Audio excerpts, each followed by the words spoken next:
During the Cold War, the Soviet Union forms an organization called Patriot. They chose representatives of the different nationalities of the Union and experimented on them to create a team of superheroes that would defend the motherland against any threat, even supernatural ones. However, a mysterious explosion destroyed the lab with the experiments, and all the superheroes plus the scientists that created them were never heard of again. In the present day, the Russian army is testing new robots that would allow them to fight without needing a human on the field thanks to their very advanced AI. The demonstration starts well, but suddenly, the robots turn around and start attacking their own team's tanks and helicopters. There's nothing human reflexes can do against them, and once all the vehicles have been destroyed, the robots attack the building with all the generals and technicians, leaving nobody alive. Once the smoke clears, it's revealed that the person behind this is Dr. Kuratov, one of the scientists behind the Patriot project all those years ago. He's gained superpowers as well, and now he can generate electricity and control machines, so he takes the robots away with him. Sometime later, the Ministry of Defense holds a meeting to deal with the situation, and it's finally revealed what happened during the Cold War. In 1940, Kuratov was in charge of the Innovative Technologies Department in the Patriot project. His main obsession was Module 1, a remote designed to control any motorized vehicle. The experiment was a failure, and the project was shut down. Kuratov became extremely jealous of Victor, whose own genetic research impressed their higher-ups, and Kuratov decided to steal that research to conduct some underground experiments of his own. His goal was to outperform Victor and be recognized as a great scientist too. Many humans became biological victims of his work, and Kuratov was arrested, but he escaped anyway and hid in his genetics labs. The army decided to storm the lab, but Kuratov had transformed the place into a bomb, causing a massive explosion. They had thought he died there, but it turns out the chemicals released by the explosion altered his body and he became the Module 1 experiment he was obsessed with. To defeat him, they'll need to find the superheroes he made. Meanwhile, Kuratov is sneaking inside one of the many army warehouses to steal all vehicles and resources he can find. After the meeting, the Ministry of Defense decides they'll reopen the Patriot organization under the charge of Major Larina. She announces their superhero team will be called the Guardians and makes her people start researching any supernatural story they can find, be through rumors, viral videos, or tabloids. Once they have enough information, they begin traveling all over the place to find these superheroes, the first stop being in Armenia. In a hidden temple, Lur is living as a hermit, trying to leave his old life behind. When Larina approaches him to talk about the Patriot project, Lur shows off his rock-controlling powers in a threatening way. He doesn't want anything to do with the Patriot project because they played with him to then discard him, but he changes his mind when Larina informs him Kuratov is alive and Lur could get his revenge. Next, they travel to western Kazakhstan, where Khan is found meditating in the desert. When the agents approach him in armed vehicles, Khan activates his ghost powers, which allow him to move fast and undetected. He kills all the agents with his curved swords in seconds, and only stops when he sees Lur, who convinces him to join him for revenge. Their next stop is northern Siberia, where Asis is living in a cabin in the woods. As soon as she sees soldiers approaching, he transforms into his beast form and throws them all away, only calming down when he sees his old friends Lur and Khan. Asis wants revenge as well, so he accepts to join. The final trip is to Moscow, where Xenia has become a famous performer. She uses her powers to perform in a pool where she becomes invisible underwater. One evening after a show, she finds Khan in her dressing room and immediately attacks him, showing off her fighting skills. Khan uses his ghost powers to get out of the fight and urges Xenia to remember her old friends, but Xenia refuses to listen. Lur shows up as well and Xenia immediately attacks him too, starting yet another pointless fight that Lur wins because he was the one that taught Xenia her moves. Asis cuts in and explains to her that they're all loners with superpowers who haven't aged in 40 years, just like her. So even if she doesn't remember them, she could join their cause to find out who did this to her. In the meantime, Kuratov finishes creating his very own clone army to carry on his plan. The Guardians return to the Patriot headquarters, where Xenia explains what happened to her. Her first real memory is from 1978, when doctors found her near Sevastopol. Nobody could identify her, and she only knows her name thanks to an engraved ring she had with her. Doctors said her memories would come back with time, but so far it hasn't happened. When Xenia noticed she didn't age, she knew other people would notice too, so she decided to travel around. Her powers include invisibility in water, thermo-resistant skin, and controlling her body's temperature in all conditions. At that moment, Larina's team announces they've found Kuratov in a junkyard that he's using as his command center, so they must use the element of surprise quickly before Kuratov sees them. When they arrive there, Xenia is happy to see it's raining because she'll be able to become invisible, but they also discover someone has jammed their signal and they can't communicate with headquarters. The team splits to attack from different spots, and Xenia walks in without a care. Unfortunately, the guards have special goggles that allow them to see Xenia's body temperature and they immediately use special weapons to freeze her on the spot. Asis and Khan use their powers to kill as many guys as possible, however the guards are expecting this as well. When Khan stops moving, he's hit by a paralyzing dart, and Asis is captured by an unbreakable net. Inside the building, Lur uses a special trick to create a mini earthquake before covering his whole body with rocks. After he's done with the guards around him, Kuratov himself shows up, so Lur begins attacking him. His rocks are merely tickles for Kuratov, who immediately overpowers Lur and breaks his back. Moments later, Kuratov has Lur, Khan, and Assis inside a force field cell and explains he had been expecting them, so he armed his soldiers with the corresponding weapons. As the creator of their powers, Kuratov always knew their weaknesses. He asks the Guardians to join him and gives them 24 hours to think about it, ignoring their claims that death would be preferable to working with him. Assis has a knife that he tries to use, but the force field stops him from moving. Afterward, Kuratov gathers the tanks he stole to start his invasion. Soon the whole city becomes a war zone and the news reports chaos everywhere. They also talk about a stolen space transmitter and the army being completely useless against these attacks. It turns out Kuratov actually made a deal with a spy in the army that got him access to the warehouses and the soldiers that protected his base, and now he intends to use the space transmitter to start his Module 2 project. The plan is to connect the transmitter to the Ostankino Tower and the Federation Tower and send a signal to the Russian satellite, which in return will allow him to control every other satellite and therefore all technology on Earth. When Kuratov begins taking away the towers, his army spy complains because he had been promised things wouldn't get out of control, but Kuratov just kills him.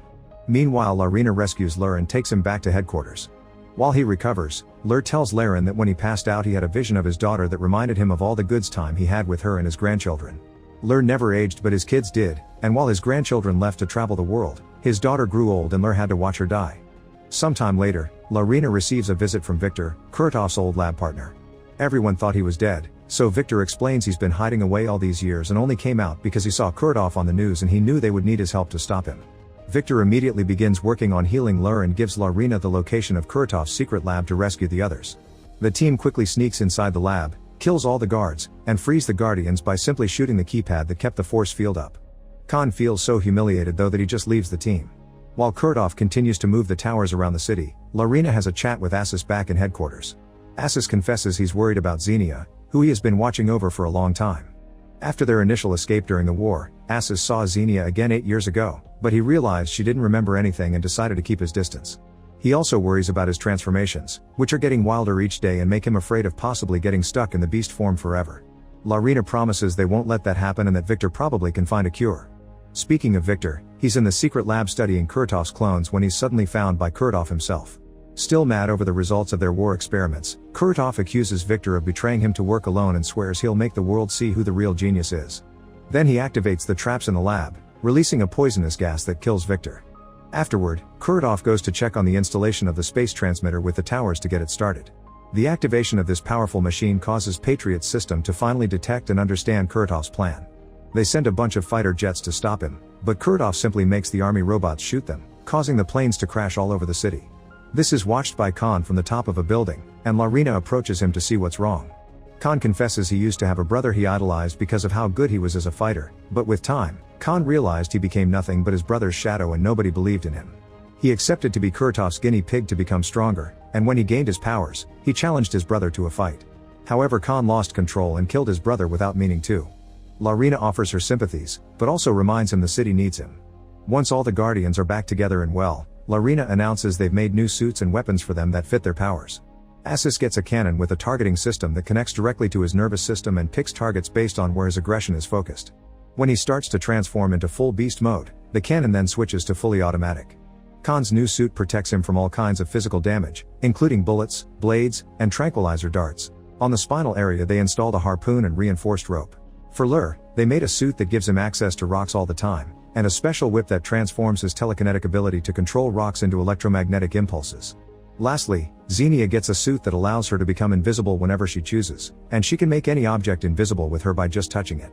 The team begins training with their new weapons, and although there are some mishaps at first, with enough practice they gain full control and are ready to rumble. Kuratov is currently charging the towers to send the signal with a beam, so Patriot has an hour to do something. The team makes a plan to dismantle the tower's force field, after which they must escape as quickly as possible because the whole Moscow city complex will be destroyed by rocket launchers. Lur sneaks into Kuratov's work area by using the subway tunnels, where he easily beats up all the guards with his new whip. Assis and Xenia take on the guards on the streets, a fight that starts easy for them until more guards arrive. Xenia has to hide, but Assis allows his body to go full beast mode and finishes the fight without issues. Then Xenia rides Assis to meet with Lur at the mall, where Assis' size causes some trouble in the elevator. Khan approaches the tower by plane, and this time Pilot is ready to dodge the attacks coming from the army AIs. However, he's having difficulty getting the plane close enough to jump. Asis, Lur, and Xenia reach the mall roof and begin crossing one of the many iron bars that are holding Kurtov's tower up to access it. Guards open fire on them from a parallel bar, making Asis slip. Lur activates his whip to make a shield, but he doesn't know for how long he'll be able to keep it up. Khan wants to help and decides to jump anyway, making up for the long distance by connecting a grapple line to the tower, which allows him to reach the bar with the guards and slice it to make the men fall. Meanwhile at Kurtov's lab, Laurina finds Victor, who still has a few minutes of life left. He tells Laurina that he discovered the Guardians possess the ability to transfer their power to one another, and this merging increases their strength. That's why Kurtov had disabled Lur, since he was afraid those powers could split Earth in half. This transference of energy is difficult to control, so they have to avoid making any wrong moves or it'll kill them. The Guardians enter the tower, and after knocking out a few guards, they find the generator. The guys discuss options to disable it, but Xenia just goes for it and grabs it to short-circuit it with her body heat. It hurts her terribly, but it also manages to shut down the force field around the top of the tower, and Asis catches Xenia right before she falls. With the field down, the army wants to start bombing, but Laurina asks them to wait so that the Guardians can get their revenge. The Guardians go to the top of the tower to fight Kurtov, but things don't go well. With his power, he easily disables Asis' cannon and Lur's whip, and his strength takes care of Khan. Xenia dodges him just in time and touches Lur to make him invisible, this way he can use his whip again. Kurtov gets captured by the whip and Khan tries to kill him with his blades, but Kurtov is too strong and simply frees himself with a shockwave, pushing everyone back. Next, Kurtov goes after Xenia, causing Asis to leave his cannon behind and enter full beast mode without caring about the consequences. Unfortunately, Kurtov is still strong enough to knock him out with one hit. The army announces they can't wait anymore and sends their vehicles to blow up the area. As soon as Khan sees a plane flying by, he connects his grapple line to it, then he connects all the Guardians to the line so they can be taken away. Kurtov notices this and uses his powers to make the plane lose control, prompting Khan to cut the line and release all the Guardians in the river before the plane crashes. At that moment, the army finally launches its missiles, but Kurtov laughs and makes them explode in the sky before they can even reach him. As Kurtov finally begins making contact with the satellite, Laurina meets with the Guardians by the river and tells them what she learned from Victor. The Guardians decide to take the risk and concentrate all their power on Lur, who charges a blast of energy that he shoots at the tower, instantly destroying it and all the buildings that surround it. It also causes Kurtov to fall to his doom. The newscasts report the city has been saved, but nobody knows the cause of this supposed terrorist attack, and they're waiting for the defense minister to hold a press conference later. They also think it was the armed forces that saved the day with some secret weapon.